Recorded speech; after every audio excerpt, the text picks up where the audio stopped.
దైవవాక్యాన్ని చదువుదాం. ప్రకటన గ్రంథం 10వ అధ్యాయం. ప్రకటన గ్రంథం 10వ అధ్యాయం మొదటి నుండి దేవుని వాక్యాన్ని మనం చదువుదాం. 233వ పేజీ. ప్రకటన గ్రంథం 10వ అధ్యాయం. బలిష్ఠుడైన వేరొక దూత పరలోకము నుండి దిగివచ్చుట చూచితిని. ఆయన మేఘమును ధరించుకుని ఉండెను. ఆయన శిరస్సు మీద ఇంద్రధనస్సుండెను. ఆయన ముఖము సూర్యబింబము వలెను, ఆయన పాదములు అగ్ని స్తంభముల వలెను ఉండెను.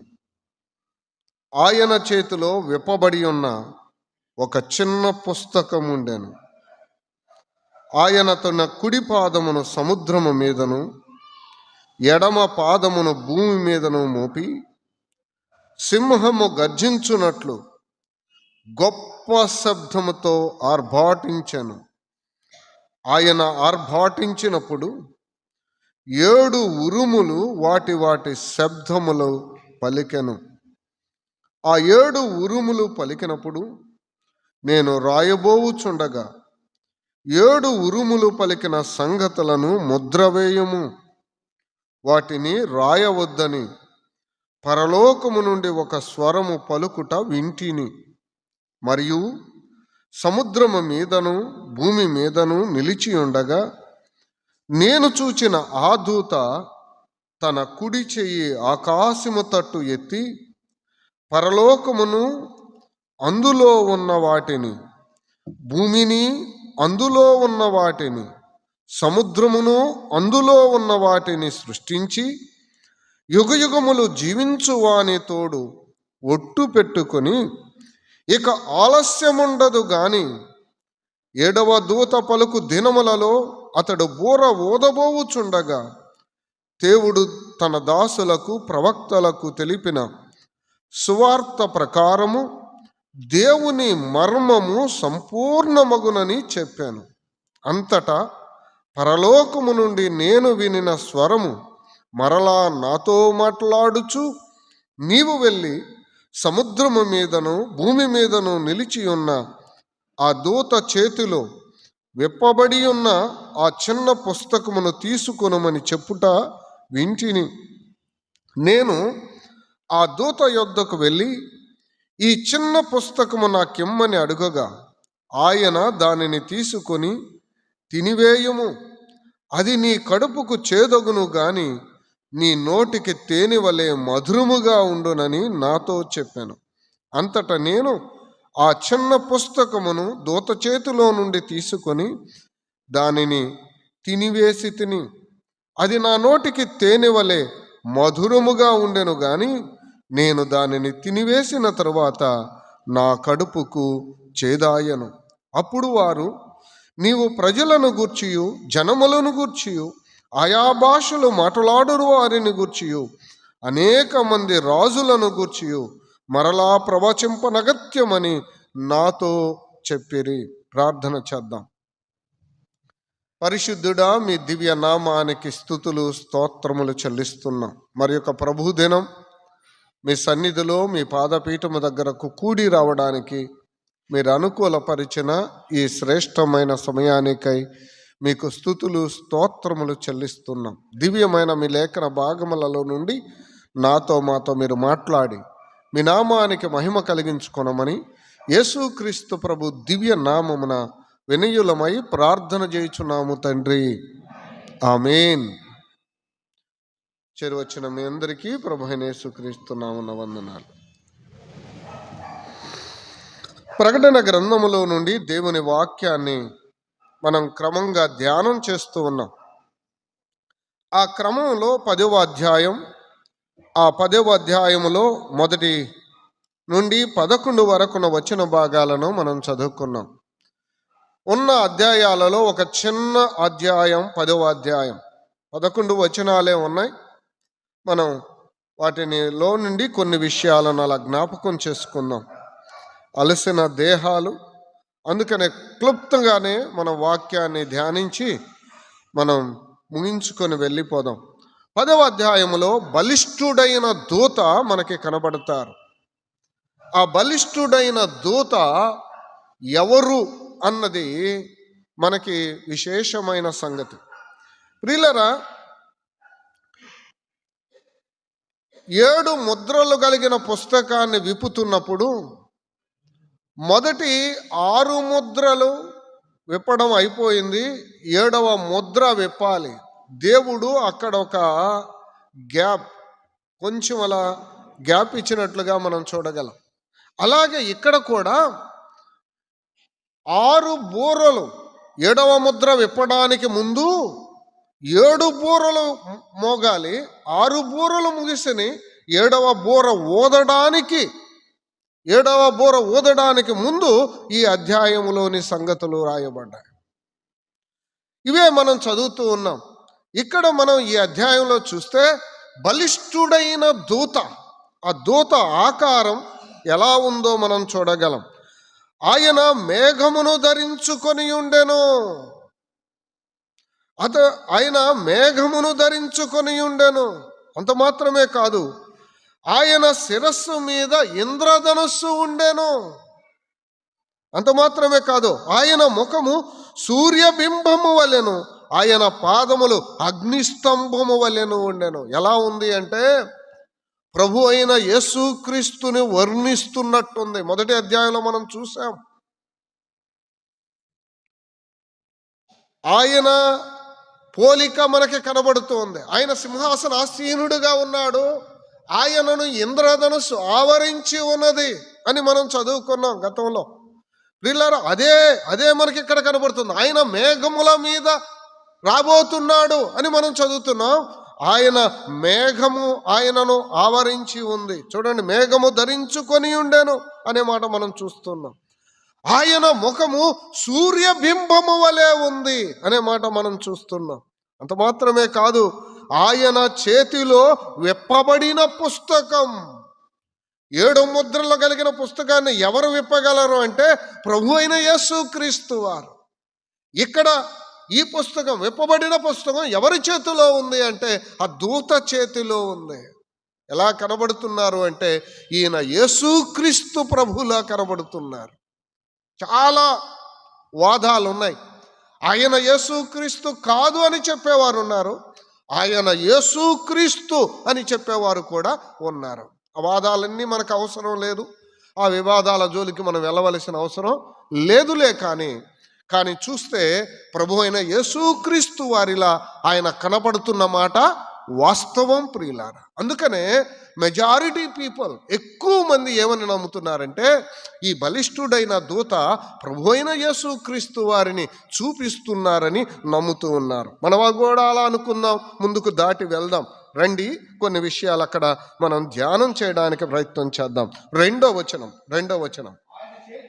ఆయన చేతిలో విప్పబడి ఉన్న ఒక చిన్న పుస్తకం ఉండెను. విప్పబడి ఉన్న పుస్తకం అది. ఇంతకుముందు మనం చదివిన ఒక పుస్తకం మనకు తెలుసు. 5వ అధ్యాయంలో మనం చూసాం, 6వ అధ్యాయంలో మనం చూసాం. 7 ముద్రలు కలిగిన పుస్తకం. అది తెరవడానికి వీలు లేదు. ముద్ర వేసి ఉంది, మూసి ఉంది. It's sealed book. సీల్ వేసేశారు. అది ఆ ముద్రలో తీస్తే గాని పుస్తకంలో ఉన్న సంగతులు మనకి కనబడవు. కానీ ఇది అలా కాదు. తెరవబడిన పుస్తకం, విప్పబడిన పుస్తకం, మనకందరికీ తెలిసిన సంగతులే దాంట్లో రాయబడి ఉన్నాయి అని అర్థాన్ని ఇస్తుంది. దాటి వెళ్దామా? అక్కడ 2వ వచనం, ఆయన తన కుడి పాదమును సముద్రము మీదను ఎడమ పాదమును భూమి మీదను మోపి. ఆయన ఒక పాదం సముద్రం మీద ఉందంట, మరొక పాదం భూమి మీద ఉందట. వీళ్ళరా, గతంలో మనం ధ్యానం చేశాం. ఆయన సార్వభౌముడైన దేవుడు, ఆయన సర్వాధికారి. భూమి మీద, సముద్రము మీద, సర్వలోకము మీద ఆయన ఆధిపత్యము కలిగిన వాడు. ఆయన సర్వాధిపతి. ఆయనకు అధికారం ఉంది అనే మాట మనం చూస్తున్నాం. ఇక్కడ కూడా ఆ అర్థమే మనకు వస్తూ ఉంది. ఏమంటే ఒక పాదం సముద్రం మీద ఉంది, మరొక పాదం భూమి మీద ఉంది. సర్వలోకముపై ఆయన ఆధిపత్యం, ఆయన అధికారం, ఆయన సార్వభౌముడు అన్న సంగతిని మనం అర్థం చేసుకోగలం. దాటి వెళ్దాం రండి. కొన్ని వచనాలు అక్కడ మనం చదవడానికి ప్రయత్నం చేద్దాం. 4వ వచనం చదువుదామా? 4వ వచనం. ఆ 7 ఉరుములు పలికినప్పుడు నేను రాయబోచుండగా 7 ఉరుములు పలికిన సంగతులను ముద్ర వేయము, వాటిని రాయవద్దని పరలోకము నుండి ఒక స్వరము పలుకుట వింటిని. మరియు సముద్రము మీదను భూమి మీదను నిలిచి ఉండగా నేను చూచిన ఆ దూత తన కుడి చెయ్యి ఆకాశము తట్టు ఎత్తి పరలోకమును అందులో ఉన్న వాటిని, భూమిని అందులో ఉన్న వాటిని, సముద్రమును అందులో ఉన్న వాటిని సృష్టించి యుగయుగములు జీవించుచున్నవాని తోడు అని ఒట్టు పెట్టుకొని ఇక ఆలస్యముండదు. ఆ దూత ప్రమాణము చేస్తున్నాడు. ఏమని ప్రమాణం చేస్తున్నాడు? సముద్రము సముద్రములో ఉన్న వాటి, భూమి భూమి మీద ఉన్న వాటి మీద ఒట్టు పెట్టి చెప్తున్నా, దేవుని మీద ప్రమాణము చేసి చెప్తున్నా, ఇక ఆలస్యము లేదు. ఆ దూత పలికిన మాట ఎవరు చెప్పగలరా? దూతలు చెప్పగలరా? దూతలు ఒట్టు పెట్టగలరా? కనుక చాలామంది ఏమని నమ్ముతున్నారంటే ఈ దూత ప్రభు అయిన యేసుక్రీస్తును చూపిస్తున్నారని. దాటి వెళ్దాం ప్రియులారా. అక్కడే అంటున్నాడు ఇక ఆలస్యం ఉండదు.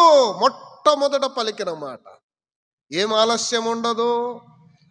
యుగ అంతం, యుగాంతం, ఇక ఆలస్యం ఉండదు. It's end. ఈ యుగ సమాప్తి అతి త్వరలో జరగబోతుంది. ఈ లోక నటన గతించబోతుంది. ప్రభు యొక్క తీర్పు సమీపముగా ఉన్నది. ఇక ఆలస్యము లేదు అని చెప్పడానికి ఆ పదాన్ని ఉపయోగించాడు. ఇంకా కిందకి వెళితే 7వ వచనం చదువుదామా?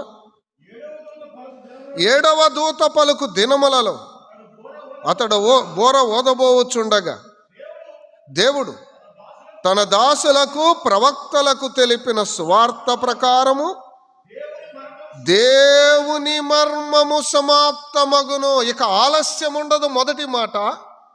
రెండవ మాట మర్మము, దేవుని మర్మము సమాప్తమయ్యింది. ఏంటి మర్మం? ఎఫెసీ పత్రిక 3వ అధ్యాయములో ఉంది. సువార్త మర్మం, సంఘాన్ని గూర్చిన మర్మం. ప్రియులారా, యేసు క్రీస్తులో మనం ఎలా రక్షించబడ్డాం, మనం ఎలా సంఘముగా చేయబడ్డాం, అన్యులకి ఎలా రక్షణ దొరికింది, అది ఒక మర్మం. ఆ మర్మం మనకు తెలిసిందేలేండి. తెలిసిన దాన్ని మర్మం అనకూడదు. అవన్నీ మనకు తెలుసు. సంఘము ఎత్తబడుటను గురించి మనకు తెలుసు, అది కూడా మర్మమే. కానీ మనకు తెలుసు, అది కూడా తెలిసిందే కాబట్టి ఇక మర్మం అనకూడదు. మరి ఇది ఏ మర్మం? ఏ మర్మాన్ని గురించి దేవుడి మాట చెప్తున్నాడు? మనకు తెలియనిది ఏంటి?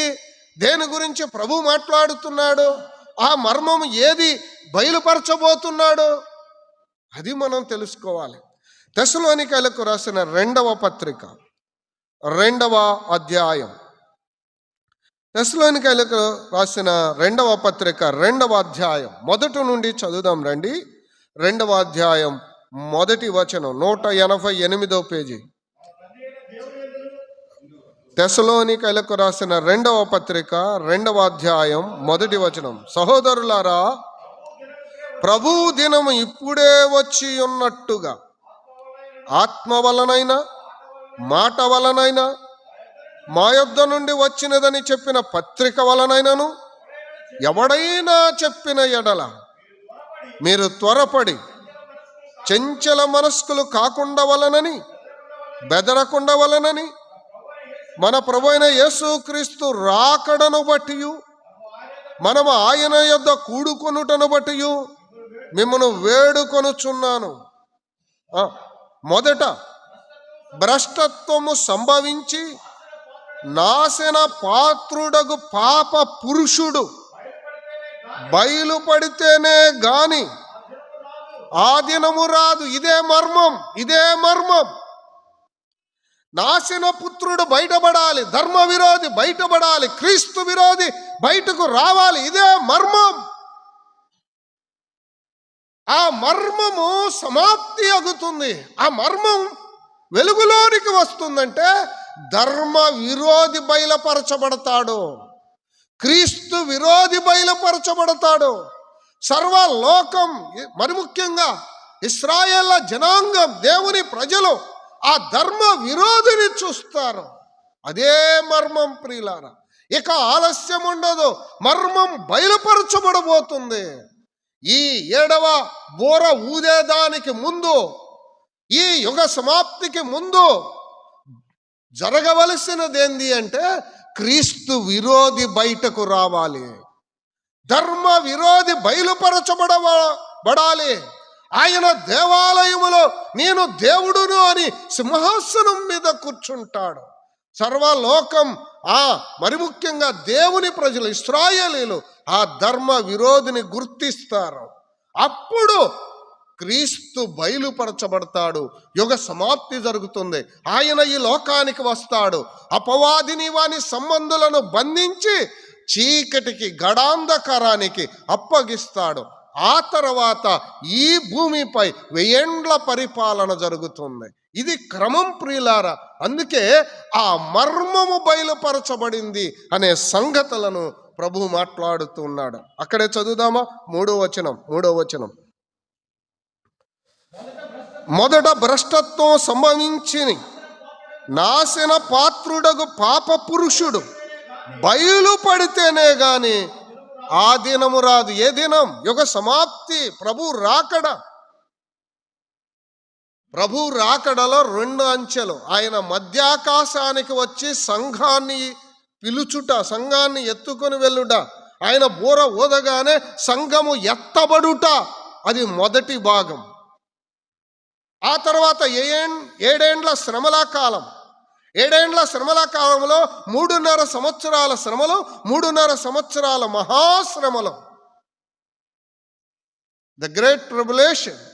ఆ తర్వాత ప్రభు ఈ భూమి మీదకు దిగి వస్తారు. ఆయన దిగి రావడానికి ముందు విరోధి బయలుపరచబడాలి. అదే మర్మం. ఆ మర్మము, దాని ముగింపును గురించి ప్రభు మాట్లాడుతున్నాడు. 4వ వచనం చదువుదామా? నేను దేవుడనని అంటాడు. ఏది దేవుడనబడునో, ఏది పూజింపబడునో దానినంతటిని ఎదిరించుచు దానికంతటికి పైగా వాడు తను తానే హెచ్చించుకొనుచు తాను దేవుడనని తన్ను కనపరుచుకొనుచు దేవుని ఆలయములో కూర్చుండును గనుక. చూసారా, ఎక్కడ కూర్చుంటాడట? దేవుని ఆలయములో కూర్చుంటాడు. నేనే దేవుడునంటాడు. దేవుని కంటే పైగా తను తాను హెచ్చించుకుంటాడు. నేనే దేవుడను, నన్నే పూజించండి. ఏ వ్యక్తికి ఘనత చెందడానికి వీలులేదు. నేడైనా సరే, నేడు సంఘములోనైనా సరే, ఏ విషయంలోనైనా ఎవరికి ఘనత చెల్లాలి అంటే దేవునికే ఘనత చెందాలి. సంఘం చక్కగా నడుస్తుందా? దేవుని నామానికి మహిమ కలగాలి, ప్రభువానికి స్తోత్రం అనాలి. 3 దినాల కూడికలు చక్కగా జరిగినాయి అయ్యా, చాలా చక్కగా జరిగినాయి. అనేక మంది రక్షించబడ్డారు, సంతోషం. ఈ ఘనత ఎవరికి చెందాలి? దేవునికి చెందాలి. దేవా నీకు స్తోత్రమయ్యా, నీవు జరిగించావు, నీవే మా పక్షమునుండావు, నువ్వు లేకపోతే ఈ కార్యం జరగదయ్యా, నీకు స్తోత్రమయ్యా అనాలి. నేను చూశారా, నేను లేకపోతే జరిగిద్దా అన్నావంటే నువ్వు క్రీస్తు విరోధివి, అంతే. నువ్వు ధర్మ విరోధివి. ఆ ధర్మ విరోధివి నువ్వే, ఆ సింహాసనం మీద కూర్చున్న వ్యక్తివి నువ్వే. నన్ను క్షమించండి. ఏ వ్యక్తి సంఘములో కూడా నేనే అని అనుకున్నాడు అంటే అతడు ఆత్మీయుడు కాదు, అతడు క్రీస్తు సంబంధి కాదు ప్రియులారా. ఈ సంగతిని మనం గుర్తిద్దాం, దేవుని నామానికి మహిమ చెల్లిద్దాం. ప్రభువా నేను అల్పుడను, సామర్థ్యం ఇచ్చావు, కృపావరం ఇచ్చావు, నడిపించావు, బలపరిచావు, చక్కగా జరిగించావు. ప్రభువా నీకు స్తోత్రం అని అందాం. మనం బలహీనులమని అశక్తిమంతులమని, అజ్ఞానులమని, మన శక్తి చాలదని ప్రభు దగ్గర ఒప్పుకుందాం. దేవుడు ఇంకా గొప్ప కార్యాలు జరిగిస్తాడు. సంఘాన్ని నానాటికి అభివృద్ధికి తెస్తాడు. పిల్లరా, సుమారు 10 మంది ప్రభువుని అంగీకరించారు. దేవునికి స్తోత్రం. ఒక్క ఆత్మ రక్షించబడినా చాలు, ఎన్ని లక్షల కోట్లైనా ఖర్చు పెట్టచ్చు. ఎందుకంటే ఆత్మల సంపాదన సంఘము యొక్క బాధ్యత. ధనాన్ని పోసేశారు, కొమ్మరించేశారు, డబ్బులన్నీ అయిపోయినాయి, ఎంత సమయం వేస్ట్ చేశారు, ఇట్లాంటి పిచ్చి మాటలు మాట్లాడబాకండి. అలాంటి ఆలోచన రానివ్వకండి. ఒక్క ఆత్మ రక్షించబడినా చాలు, ఒక్క ఆత్మ రక్షించబడినా చాలు. ఎంత ఆనందం, ఎంత సంతోషం. పిల్లరా, ఈ కూడికల యొక్క ఉద్దేశం అదే. అనేక మందికి సువార్త వెళ్ళాలి, అనేక మంది వాక్యం వినాలి, సత్యాన్ని గ్రహించాలి, ప్రభువులో స్థిరపరచబడాలి, సంఘము అభివృద్ధి చెందాలి, నూతన ఆత్మలో చేర్చబడాలి. 1 నెల క్రితం మా స్థానిక సంఘానికి వెళ్ళాను. దే కాల్డ్ అండ్ ఇన్వైట్, రమ్మని పిలిస్తే వెళ్ళాను. 4 బాప్తిస్మం ద్వారా సంఘములో చేర్చబడ్డాడు. I feel very happy. సంఘము అభివృద్ధి చెందుతుంది అనడానికి గుర్తు.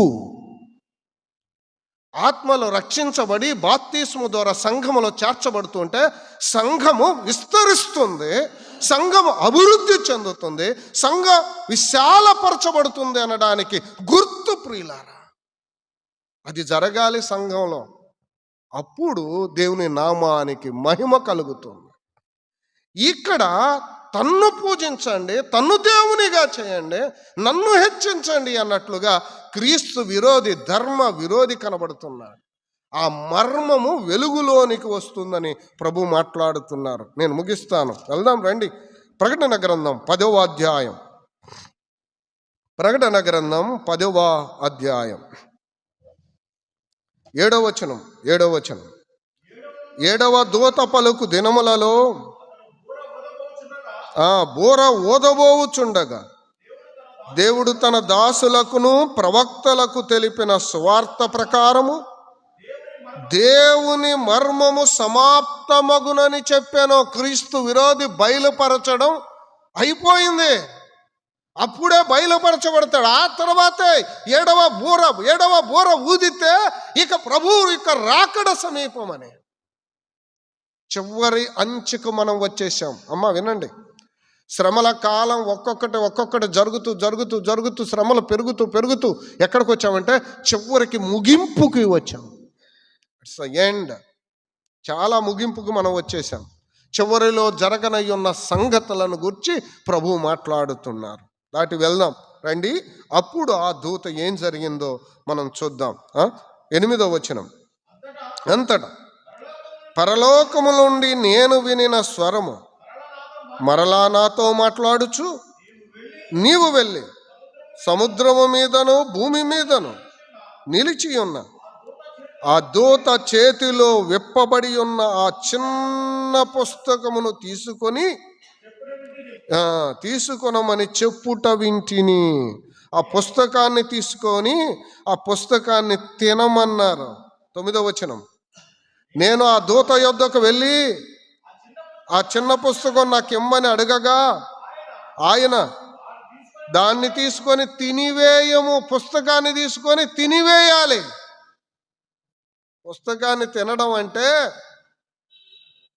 ఆ పుస్తకంలో ఉన్నదాన్ని చదవడం, గ్రహించడం, తెలుసుకోవడం. అది ఆ తిన్నప్పుడు ఎలా ఉందంటే తేనె వలె మధురముగా ఉందట. అబ్బా, ఇంకా సంతోషం కదా.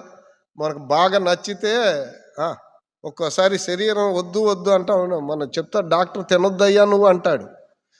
ఎట్ట డాక్టర్ గారు ఎంత తీపి మానేసేయమంటే అస్సలు మానేసేయమంటే కొంచెం అన్నా తినాలని ఆశ ఉండేది కదా. మధురంగా ఉంటే ఇంకొంచెం, కొంచెం తిన్న తర్వాత కత్తి బాగుంది అనిపించింది అనుకోండి, ఇంకొంచెం పెట్టయ్యా. అరే తినకూడదు కదా, అయినా పర్లేదు కొంచెం పెట్టు. మధురంగా అనిపించింది కదా. తేనె వలె మధురుగా ఉందట. బాగా కడుపు నిండా తింటే కడుపు అంతా చేదైపోయిందట. ఫుడ్ పాయిజన్ అంటారు చూసారా, కడుపు అంతా పాడైపోయింది. సేమ్ అలాగే చేదైపోయింది. తినడానికి మధురంగా ఉంది కానీ కడుపు అంతా ఏమైంది? చేదయింది. ఎందుకు ఇలా జరిగింది? ఈ అనుభవం చాలామంది భక్తులకు ఉంది ప్రియులారా. యెహెజ్కేలు గ్రంథంలో కూడా మనం చూడగలం. యెహెజ్కేలు గ్రంథం 3వ అధ్యాయం, యెహెజ్కేలు గ్రంథం 3వ అధ్యాయం 3వ వచనాన్ని చదువుదాం. 3వ అధ్యాయం 3వ వచనం, 688వ పేజీ. 3వ అధ్యాయం 3వ వచనం. నరపుత్రుడా, నేనిచ్చుచున్న ఈ గ్రంథమును ఆహారముగా తీసుకొని దానితో నీ కడుపు నింపుకొనుమని నాతో సెలవీయగా నేను దాన్ని భక్షించితిని. అది నా నోటికి తేనె వలె మధురముగా ఉండెను. 14-15 వచనాలు. ఆత్మ నన్నెత్తి తోడుకొని పోగా నా మనస్సుకు కలిగిన రౌద్రాగ్ని చేత బహుగా వ్యాకులపడుచు కొట్టుకొని పోయినప్పుడు యెహోవా హస్తము రౌద్రాగ్ని చూసి వ్యాకులపడ్డాడట. తినటానికేమో ఎలా ఉంది? మధురంగా అనిపించింది. తర్వాత ఏమో వ్యాకులపడ్డాడు. అనుభవం ఉంది ప్రియులారా. ఇర్మియా గ్రంథం 9వ అధ్యాయంలో కూడా కన్నీళ్లు కార్చారు. దేవుని మాటలు వినడానికి మధురముగా ఉంటాయి, చాలా మధురంగా ఉంటాయి. కానీ అభ్యాసములో చాలా కష్టంగా అనిపిస్తుంది. కొన్నిసార్లు దుఃఖం కూడా కలుగుతుంది. సత్యమే చెప్తున్నాను నేను. ఇక్కడ కూడా మధురంగా అనిపిస్తుందిలే కానీ అది దుఃఖాన్ని కలిగిస్తుందనే మాట మనం చూస్తున్నాం. ఎందుకు ఇలా జరుగుతుంది?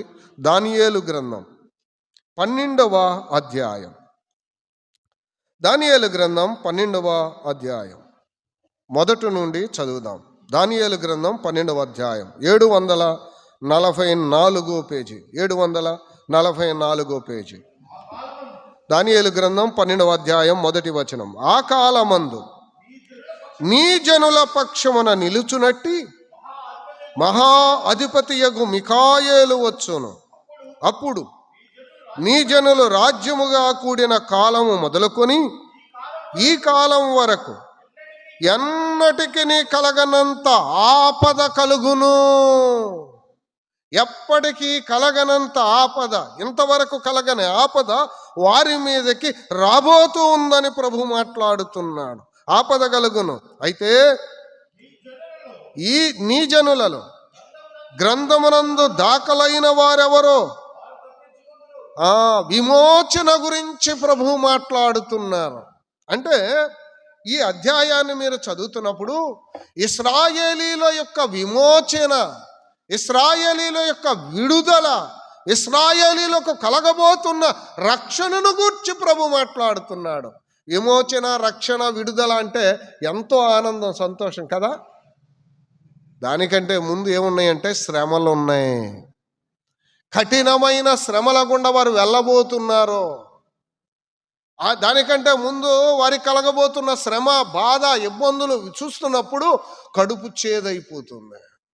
వీళ్ళారా, అందుకే అంటున్నాడు, ఆ చిన్న పుస్తకాన్ని విప్పి తింటూ ఉంటే తినటానికి మధురంగా ఉంది, కానీ కడుపు మాత్రం ఏమవుతుంది? చేదైపోతుంది. అందుకే విమోచన గురించి వినినప్పుడు ఆనందం, సంతోషం, మహదానందం కలుగుతుంది. అదే సమయంలో వారికి కలగబోవు శ్రమలను చూసినప్పుడు వారికి బాధ, దుఃఖం కలుగుతుంది. పేతురు రాసిన మొదటి పత్రిక 1వ అధ్యాయం, ప్రభు మనల్ని గురించి మాట్లాడుతున్న మాట. 1వ అధ్యాయం, పేతురు మొదటి పత్రిక 1వ అధ్యాయం 5 నుండి చదువుదామా? 5వ వచనం. కడవరి కాలమందు బయలుపరచబడుటకు సిద్ధముగానున్న రక్షణ మీకు కలుగునట్లు విశ్వాసము ద్వారా దేవుని శక్తి చేత కాపాడబడు మీ కొరకు ఆశ్వాస్యము పరలోకమందు భద్రపరచబడి ఉన్నది. ఇందువలన మిక్కిలి ఆనందించున్నారు కానీ అవసరమును బట్టి నానా విధములైన శోధనల చేత ప్రస్తుతమున కొంచెము కాలము మీకు దుఃఖము కలుగుచున్నది. ప్రభుని నమ్మాను, ఇంత నమ్మకంగా ఉన్నాను, నాకే ఎందుకు దుఃఖాలు అంటున్నావే? ప్రభును నమ్మిన బిడ్డలకు శ్రమలు ఎందుకు వస్తాయి, రాకూడదు కదా, ఎందుకు వస్తున్నాయి అంటున్నావే, ప్రశ్నిస్తున్నావే, అడుగుతున్నావే. నీతోనే దేవుడు మాట్లాడుతున్నాడు. నీ కొరకు పరలోకమందు స్వాస్యం ఉంది, పరలోకములో భద్రపరచబడి ఉంది. నీ స్వాస్యము పరలోకమందు దాచబడి ఉంది. ఈ మాటలు వింటుంటే ఎంత ఆనందం! దేవుడు వస్తాడు, కిరీటాలు ఇస్తాడు, దేవుడు వస్తాడు, ఘనతనిస్తాడు, దేవుడు వస్తాడు, మహిమనిస్తాడు, దేవుడు వస్తాడు, పరలోకానికి తీసుకొని వెళ్తాడు, మహదానందం ఇస్తాడంటే ఎంత ఆనందం, ఎంత సంతోషం! కానీ అదే సమయంలో అంటున్నాడు, ప్రస్తుతము కొంచెము కాలం ఏం కలుగుతుంది? దుఃఖం కలుగుతుంది. కన్నీళ్ళు ఉంటాయి, ఏడ్పులు ఉంటాయి, అవమానాలు ఉంటాయి, తృణీకారాలు ఉంటాయి. ప్రభును నమ్మావంటే లోకం చాలా తక్కువగా చూస్తుంది. ప్రభు నమ్మిన బిడ్డలకు కూడా కన్నీళ్ళు, దుఃఖాలు ఎందుకు? రాళ్ళ దెబ్బలు ఎందుకు? హతసాక్షులైపోతున్నారు. ఇంత నమ్మకస్తుడు ఎందుకు చనిపోయాడు అంటున్నావే? ప్రస్తుతము కొంచెము కాలం దుఃఖం ఉంది, ఓర్చుకో. తినటానికి మధురంగా ఉందిలే కానీ కడుపంతా ఏమవుతుంది? చేదైపోతుంది. ప్రభును నమ్ముకుంటే గొప్ప స్వాస్యం ఉంది, పరలోకంలో మహదానందం ఉంది, నిత్య సంతోషం ఉంది. కానీ ఈ భూమి మీద కొద్ది కాలం ఏమున్నాయి చెప్పండి? ప్రస్తుతము కొంచెము కాలం శ్రమలో, కొంచెం దుఃఖం, ఓర్చుకో. తర్వాత వచనం చదువుదామా? 7వ వచనం. నశించిపోవు సువర్ణం అగ్ని పరీక్ష వలన శుద్ధపరచబడుచున్నది కదా, దానికంటే అమూల్యమైన మీ విశ్వాసం ఈ శోధనల చేత. అంటే ఇప్పుడు మనకేమున్నాయి? పరీక్షలు ఉన్నాయా లేవా? స్కూల్కి ఎన్ని రోజులు వెళ్ళమన్నా వెళ్తాడు పిల్లాడు, పరీక్ష అంటే మాత్రం ఏడుస్తాడు. అవునా కాదా? మన పరిస్థితి కూడా అదే. అమ్మో అప్పుడే వచ్చినాయి పరీక్షలు, మొన్నేగా రాసాం, అప్పుడే అయిపోయిందా, మళ్ళా వచ్చేసినాయి పరీక్షలు అంటాడు పిల్లాడు. పరీక్షలు అంటే బాధ, పరీక్షలు అంటే కన్నీళ్ళు. అవును కదా? మన జీవితం కూడా అలాగే ఉంది. ప్రభువును నమ్మిన మనం పరీక్షలు అంటే మాత్రం నిలవం. పరీక్షలు ఉంటాయి, దుఃఖాలు ఉంటాయి. ప్రియులారా, దేర్ ఇస్ ఎ టెస్టింగ్. ఖచ్చితంగా ప్రభువును నమ్మిన మనకు ఈ పరీక్షలు ఉంటాయి, ఈ శ్రమలు ఉంటాయి, ఈ దుఃఖం ఉంటుంది. వీటిల్లో మనం ఓర్చుకుందాం, ప్రభు కొరకై నమ్మకంగా నిలబడదాం, విశ్వాసములో నిలబడదాం. అనారోగ్య బలహీనతలైన, ఆర్థిక బాధలైన, శ్రమలైన, కష్టాలైన, నిందలైన, రాళ్ళ దెబ్బలైన, తోసివేతలైన, వెలివేతలైన ప్రభు కొరకై నిలబడదాం. ప్రభుని నమ్మావంటే వెలివేసేవారు ఉన్నారు, ప్రభును నమ్మావంటే రాళ్లతో కొట్టేవాళ్ళు ఉన్నారు, సువార్త చెబితే కర్రలతో కొట్టేవాళ్ళు ఉన్నారు, చర్చీలను పడగొట్టేవారు ఉన్నారు. అయినా ఎన్ని దుఃఖాలున్నా, ఎన్ని శ్రమలున్నా, ఎన్ని ఇబ్బందులున్నా ప్రభు కొరకై నమ్మకంగా ఉందాం, విశ్వాసాన్ని కాపాడుకుందాం. ప్రస్తుతం కొంచెం కాలం పరీక్ష, కొంచెం కాలం శ్రమ, అదే ప్రభు మనతో మాట్లాడుతుంది. అది తేనె వలె మధురంగా ఉందట, కానీ తింటే మాత్రం కడుపంతా చేదైపోయింది. మనకు మహదానందం ఉంది, పరమానందం ఉంది, నిత్య సంతోషం, నిత్య ఆనందం, పరలోక భాగ్యం, మోక్షం, ప్రభు దగ్గరకు చేరే గొప్ప ధన్యత ప్రభు మనకిచ్చాడు. ఆయన ఇచ్చిన రక్షణ విశ్వాసాన్ని కాపాడుకున్నాం. ఎన్ని శ్రమలు వచ్చినా విశ్వాసాన్ని విడిచిపెట్టక, ప్రభువుని విడిచిపెట్టక ప్రభు కొరకై నమ్మకంగా జీవిద్దాం. ప్రియులారా, ఈ పాఠం మనకు నేర్పిస్తున్న పాఠం ఇదే. ఆ లేఖనాలు చదువుతున్నప్పుడు మహదానందం కలుగుతుంది, ప్రభువును చూసినప్పుడు మనకు ఆనందం కలుగుతుంది. అయితే అదే సమయంలో ప్రభువును నమ్మినందుక ఈ లోకంలో కొద్ది కాలం ఏమున్నాయి? శ్రమలు ఉన్నాయి. వాటిని ఓర్చుకుందాం, సహిద్దాం, ప్రభు కొరకై నమ్మకంగా నిలబడదాం. ఆ వచనాన్ని చదివి ముగించుకుందాం. రండి, 7వ వచనం చివరి మాట చదువుదామా? దానికంటే అమూల్యమైన మీ విశ్వాసం ఈ శోధనల చేత పరీక్షకు నిలిచినదై యేసుక్రీస్తు ప్రత్యక్షమైనప్పుడు మీకు మెప్పును మహిమయు ఘనతయు కలుగుటకు కారణమగును. నేనెందుకు ఇన్ని నిందలు పడాలన్నా? ఇలా చేస్తే ఆయనది అంటాడు, అలా చేస్తే ఆయనది అంటాడు, ఈ పని చేస్తే వాళ్ళు ఈ మాట అంటారు. ఎవరిని అందరూ మెచ్చుకోరయ్యా అమ్మా, అందరిని మెచ్చుకోరు. ఈ పని చేస్తున్న ప్రభు పనే నువ్వు చేస్తుంది, కానీ సంఘమంతా నిన్ను మెచ్చుకుంటుందంటే మెచ్చుకోదు. నిజమే చెప్తున్నాను, నేను సత్యమే చెప్తున్నా, అనుభవపూర్వకంగానే చెప్తున్నా.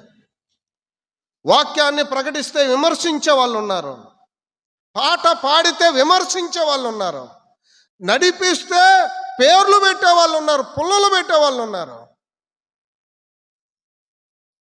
అలా ఉంది ఇలా ఉందని మాట్లాడే వాళ్ళు ఉన్నారు, తృణీకరించే వాళ్ళు ఉన్నారు, హేళన చేసే వాళ్ళు ఉన్నారు, ఎగతాళి చేసేవారు ఉన్నారు, చాటుమాటును మాట్లాడే వాళ్ళు ఉన్నారు. ఎన్నో ఉంటాయి, కన్నీళ్ళు ఉంటాయి, దుఃఖాలు ఉంటాయి, ఏడ్పులు ఉంటాయి, శ్రమలు ఉంటాయి, నిందలు ఉంటాయి, తోసివేతలు ఉంటాయి. ఇక చాలే పో అనే వాళ్ళు ఉంటారు, చెప్పింది చాలే కూర్చో అనే వాళ్ళు ఉంటారు. అన్నిటినీ ఓర్చుకుందాం. ప్రభు దగ్గర మెప్పు ఉంది, ప్రభు దగ్గర మహిమ ఉంది, ప్రభు దగ్గర ఘనత ఉంది. ఆయన వచ్చినప్పుడు నీకు మెప్పు మహిమ ఘనత దొరుకుతాయి. ప్రభు కొరకు నమ్మకం ఉండు, సహించు, ఓర్చు. ఎన్ని తోసివేతలు ఉన్నాయి, ఎన్ని నెట్టివేతలు ఉన్నాయి, ఎంతోమంది తృణీకరించిన ప్రభు పనిలో మనం ముందుకు సాగుదాం. నేను చెప్తున్నాను, ఎవరేమన్నా పర్లేదు, చేతనైన సాయం సంఘానికి మనం చేద్దాం. నా మట్టుకు నేను, నీ మట్టుకు నీవు, మనం అందరం కూడా మనం చేయగలిగిన పని సంఘం కొరకై చేద్దాం. సంఘ పరిచర్యలో పాలిభాగస్తులమవుదాం. ఎవరేం మాట్లాడినా పర్లా, ఎవరేమనుకున్నా పర్లా, ఎవరెంత తొందర చేసినా పర్లా, మనం చేస్తుంది ప్రభు కొరకు, ఆయన మెప్పు కొరకు, ఆయన మహిమ కొరకు, ఆయన ఘనత కొరకు మనం అందరం పనిచేస్తున్నాం. ప్రభు వచ్చినప్పుడు మెప్పు తప్పక దొరుకుతుంది. మంచి ఉద్దేశంతో చేసే ప్రతి పనిని దేవుడు అంగీకరిస్తాడు, దానికి న్యాయమైన ప్రతిఫలాన్ని ప్రభు ఇస్తాడు. ప్రియులారా, నేను ఒక మాట చెప్పనా? మీకు చేతనైన చిన్న పనే చేశారు. నేను ఎలా అన్నానా? వాటరే అందించారు, గ్లాసులతో వాటరే అందించారు. ప్రభు మర్చిపోడు. ఆయన అన్నాడు కదా, గిన్నెడు చన్నీళ్ళు ఇస్తే నేను మర్చిపోతానన్నాడా? మరి నీవు చేసిన పనిని దేవుడు మర్చిపోతాడా? నీ చెమట, నీ ప్రార్థన, నీ కష్టం, నువ్వు పడిన వేదన, నిద్రలేని రాత్రులు ప్రభు గుర్తుంచుకుంటాడు, న్యాయమైన ప్రతిఫలాన్ని ఇస్తాడు. నేను చెప్తున్నాను, ఇంత పని జరిగిన తర్వాత మనం ఒక మాట చెప్పాలి, ప్రభు వైపు తిరిగి, ప్రభువా నాకు చేతనైన పని నేను చేశాను, నువ్వే నన్ను దీవించు, నువ్వే నన్ను ఆశీర్వదించు. దైవ సేవకుడు ఇంటికి వెళ్ళిపోయి వారు ఒక చిన్న మెసేజ్ నాకు పెట్టారు. ఏమనంటే, భారాన్ని భరించారు, ఖర్చులను భరించారు, ఎంతో కష్టపడ్డారు. దేవుడు మీ అవసరాలను తీర్చునుగాక, ప్రభు మిమ్మును దీవించునుగాక. ప్రియులారా, మనం చేసిన పనికి న్యాయమైన ప్రతిఫలం ఎవరిస్తారు? దేవుడిస్తారు. మనుషుల వైపు చూడొద్దు, వ్యక్తుల వైపు చూడొద్దు. నేను ఇంత పని చేశాను, నా పేరు చెప్తారా, నా భుజం మీద చేయి తడతారా, శబాష్ అంటారా అని ఎవరి వైపు చూడబాకండి. ఎవరి వైపు చూడండి? Look at the God. ఇంత జరిగిన తర్వాత ఇంట్లోనికి వెళ్ళి మూలన మోకరించి, ప్రభువా నాకు చేతనైన పని నేను చేశానయ్యా, నీవే నన్ను దీవించు, నీవే నన్ను ఆశీర్వదించు, నీవే న్యాయమైన ప్రతిఫలాన్ని ఇవ్వని ప్రభు వైపు చూద్దాం. ప్రభు తప్పక మిమ్మల్ని దీవిస్తాడు, మిమ్మల్ని ఆశీర్వదిస్తాడు, దినదినం వర్ధిల్లేటట్టు చేస్తాడు. నీవు చేసే పనిలో న్యాయమైన ప్రతిఫలాన్ని ప్రభు తప్పక నీకు ఇస్తారు. నీ కన్నీళ్లను తుడవగలిగిన దేవుడు ఆయనే. ప్రియులారా, ఆయన వైపు చూద్దాం.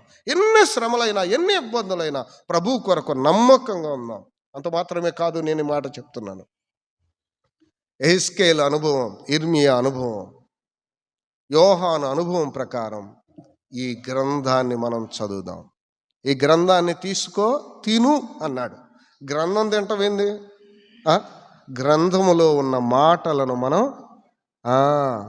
నెమరు వేయాలి, వాటిని మనం ధ్యానించాలి, ఈ మాటలను మన హృదయాలలో నింపుకోవాలి. కష్టమైన ఇది కూడా చెప్పాలి. మీరేమని అనుకోండి, దైవ సేవకులు దూరం నుంచి వచ్చారు. Kadapa, Kurnool, it's a long distance. వారు సమయానికి ఇక్కడ నిలబడ్డారు. మనం మాత్రం తీరిగ్గా మందిరానికి వచ్చాం. సేవకులు నిలబడి వాక్యాన్ని అందించేటప్పుడు వస్తున్నాం మనం అన్నమాట లోపలికి. ఖాళీ కుర్చీలు.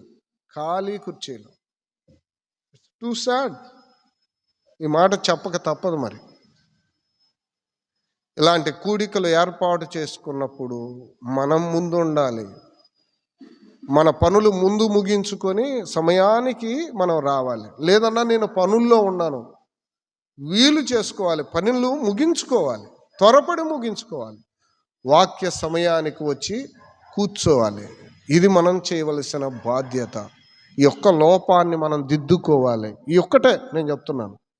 ఈ ఒక్కటి మనం దిద్దుకుంటే చాలు. అది కూడా మనం తెలుసుకోవాలి. ఒక సంఘ కార్యక్రమం కూడిక జరిగినప్పుడు ప్లస్ ఏంటి, మైనస్ ఏంటి రెండు చూడాలి. Positive, negative. అర్థమవుతుందా మీకు నేను చెప్పేది? జాగ్రత్తగా వినండి. మనకి మెప్పు కలిగించే విషయాలు ఏంటి, మనకు అవమానాన్ని కలిగించే విషయాలు ఏంటి, ఏం జరిగినాయి తప్పులు అనేది మనల్ని మనం పరీక్షించుకోవాలి. మరి విశేషంగా సేవకులు వాక్యాన్ని అందిస్తున్నప్పుడు మనమందరం కూడి రావడం మన బాధ్యత. సమయానికి రావడం మన బాధ్యత. మన పక్కనున్న వారిని తీసుకొని రావడం మన బాధ్యత. ఇట్స్ అవర్ డ్యూటీ అని మనం గుర్తుంచుకుందాం. చాలామంది ప్రజలు వచ్చారు, వాక్యాన్ని విన్నారు, కూడికలు చాలా చక్కగా జరిగినాయి. ప్రభు నామానికి మహిమ కలుగును గాక. ప్రియులారా, అదే సమయంలో సమయానికి రావడం, సమయానికి వచ్చి కూడికలో ఉండడం మనం నేర్చుకోవలసిన విషయం. దేవుడి మాటలను మన కొరకై దీవించునుగాక. తలలో ఉంచినట్లయితే ప్రార్థన. కృపగల మా దేవా, మీ దివ్య నామానికి స్తుతులు, స్తోత్రములు. ప్రకటన గ్రంథం 10వ అధ్యాయములో నుండి మీరు మాతో మాట్లాడిన ప్రతి మాటకై మిమ్మల్ని స్తుతిస్తున్నాం. విన్న మాటలు మా హృదయాలలో ఫలింప చేయండి. మీ వాక్య ప్రకారం జీవించే భాగ్యాన్ని మాకు అనుగ్రహించండి. గత 3 దినాలు మీరు జరిగించిన రక్షణ సువార్త సభలకై మీకు స్తుతులు, స్తోత్రములు చెల్లిస్తున్నాం. మీ నామానికి మహిమకరంగా, అనేక ఆత్మలకు ప్రయోజనకరంగా, క్రమంగా, మర్యాదగా మీరు జరిగించిన విధానానికై మీకు స్తుతులు, స్తోత్రములు చెల్లిస్తున్నాం. జయకరముగా మీ సేవా పరిచర్యలో మీరు చేసిన మేలులన్నిటికై ప్రభువా మీకు స్తుతులు, స్తోత్రములు చెల్లిస్తున్నాం. ప్రతి విషయంలో మేము ప్రార్థించి నిరీక్షించిన రీతిగా మీరు మాకు సహాయము చేసి నడిపించారు. ప్రభువా మీకు స్తుతులు చెల్లిస్తున్నాం. మీ నామానికి మహిమ చెల్లిస్తూ ఉన్నాం. మాలో ఉన్న ప్రతి లోపాలను దిద్దుకొని ముందున్న దినాలలో మరి ఎక్కువగా మీ పనిలో మేమందరం కలిసి ముందుకు సాగునట్లుగా మీ యొక్క కృపా కార్యమును మా సంఘం పట్ల జరిగించండి. చేరువచ్చిన మా ప్రియులను దీవించండి, ఆశీర్వదించండి. ప్రతి అవసరాన్ని, అక్కరను తీర్చండి. మీరు రెక్కల కింద భద్రపరిచి మీరే మహిమ పొందమని యేసుక్రీస్తు ప్రభు దివ్య నామమున వినయులమై ప్రార్థన చేయుచున్నాము తండ్రి. ఆమేన్.